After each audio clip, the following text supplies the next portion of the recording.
Hari ini ke sini saya mau pancung ni umpan lilit sesuai main ikan keli dan ikan patin. So caranya saya guna green bag soya ni, guna 4 penutup. Ini soya basi.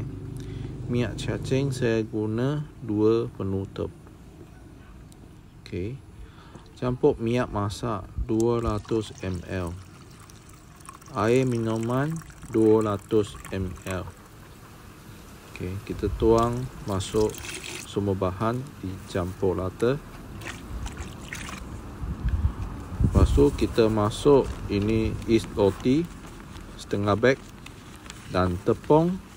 Saya sudah kira lebih kurang saya guna tepung gandum 500 gram. Okey.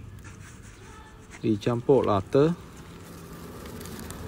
Mau sikit masa kita pancur, kasih dia rata dan dia punya liat keluar. Bila dia suasiat, tangan tak liat, tak kena tangan lah. Okey, boleh tarik macam ni. So saya tunjuk cara kepar ini umpan lilit. Okey, ini yang ada campur yeast roti, dia ada udara dalam. Okey, tekan dekat mata situ. Okey, tarik jari, tekan kat mata kain, tekan sana. Yang satu tangan lagi pusing itu umpan macam ni, kasih naikkan itu tarik.